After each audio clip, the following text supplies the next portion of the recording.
What happens when the player who believes he is worth $200 million finds his market has evaporated, leaving him facing a brutal ultimatum? We've seen the whispers turn into screams around Bo Bichette, a player who should be a cornerstone, a future Hall of Fame trajectory star, yet he is dangerously close to becoming this offseason's defining failure, trapped by a perfect storm of team prudence and poor timing. And we're going to reveal the hidden pressure points causing this devastating collapse. If you are looking for the brutal truth about which star players are sweating out this frigid free agency, then welcome back to 604 News Now, where we cut through the fluff and analyze why the Blue Jays' sudden signing of Okamoto might just be the first nail in Bo Bichette's massive contract coffin. The core issue facing Bichette isn't a lack of talent. He is still an elite offensive shortstop. It's a fundamental misreading of market history. We need only look at the ghosts of recent off-seasons: Alex Bregman, Matt Chapman, Cody Bellinger, Pete Alonso. These were players who walked into the winter demanding generational contracts, 6 or 9 years, 9 figures, only to watch the months burn away until they were forced to accept far less. Every time an agent walks into a room expecting 9 years and walks out with an opt-out, it's a failure of valuation, not ability, claims veteran agent and fictional market analyst Dana Cross. And that pressure compounds exponentially the longer you wait. The Toronto Blue Jays certainly didn't wait. Their hasty decision to sign Okamoto and the subsequent comments from general manager Ross Atkins are the clearest indicators that Bichette's leverage has been annihilated.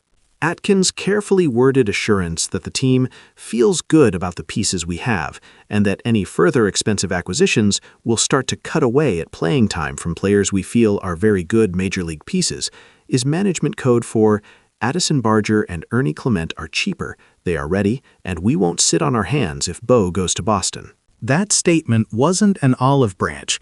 It was a preemptive strike, a public acknowledgement that the Jays have a viable plan B, instantly depressing the perceived urgency of signing their star shortstop.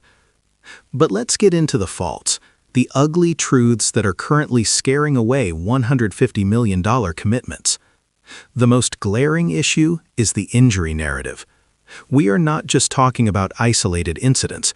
We are talking about a persistent, multi-area physical risk profile. Bichette's recent history is a catalog of varied breakdowns: the right patellar issues in 2023, the multiple right calf strains and a middle finger fracture in 2024, followed by a knee sprain from a home plate collision in 2025. This isn't just bad luck. This raises serious long-term durability questions. As one high-ranking fictional team doctor, Dr.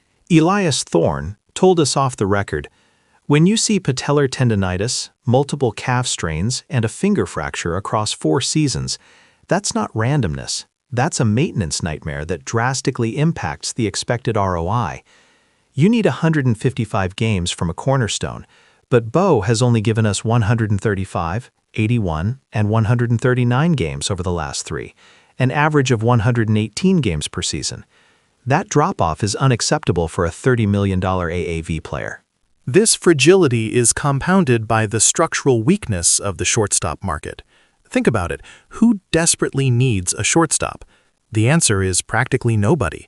The Braves, who were the most obvious fit, already shored up their middle infield by trading for Mauricio Dubon and re-signing internal pieces. The market wasn't deep, and consequently there was no scurry for teams to lock up Bichette quickly. While some might argue that his announced willingness to shift to second base is a strength, a player who can handle both SS and 2B adds flexibility. This argument falls flat. The second base market is saturated with viable, cheaper trade options. Why would the Yankees commit $180 million to Bichette when they could acquire a solid, high AAV player like Ketel Marte or Brendan Donovan via trade without the same long-term commitment?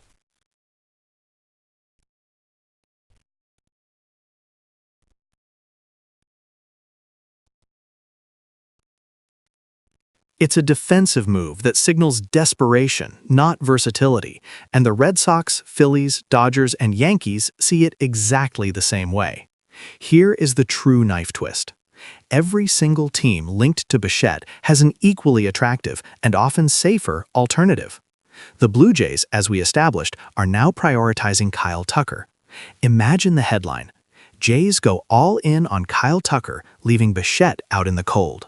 The New York Yankees, always hunting for power, could secure the services of a positional chameleon like Cody Bellinger, who offers comparable impact with less commitment risk.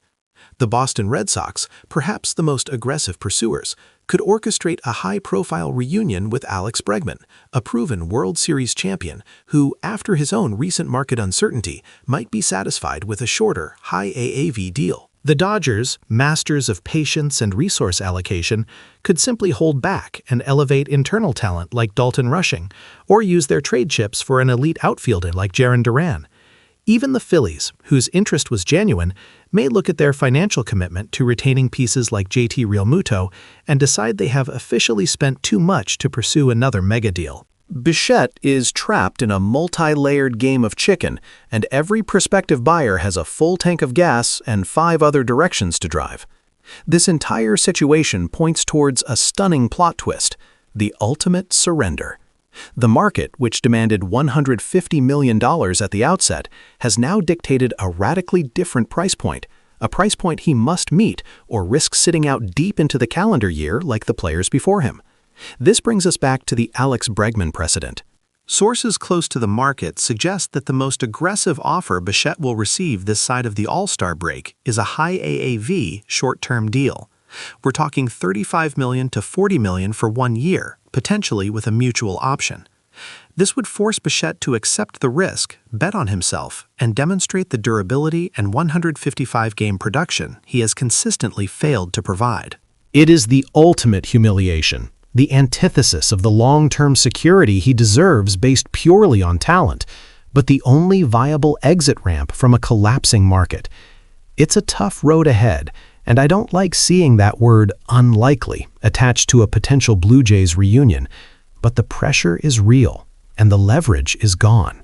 This Bob Bichette saga is the most fascinating and frankly heartbreaking story of the offseason, because it reminds us that talent alone is never enough in a game governed by balance sheets and injury reports. So who wins in this scenario? The team that waits, of course. Is your team positioned to swoop in and steal Bichette on a sweetheart deal? Or do you think he still manages to pull a long-term contract out of the fire? Let us know your predictions down in the comments below. If you found this deep dive into the collapsing market fascinating, smash that like button. If you found this deep dive into the collapsing market fascinating, smash that like button. Share this video with your fellow baseball fans and subscribe to 604 News Now for the most passionate and direct analysis in the game. Do you believe Bichette's injury history is the true deal breaker, or is it simply the Yankees, Dodgers, and Red Sox having too many other options? Let us know, and remember, if it's low, let it go. And if it's high, let it fly. I'll catch you next time.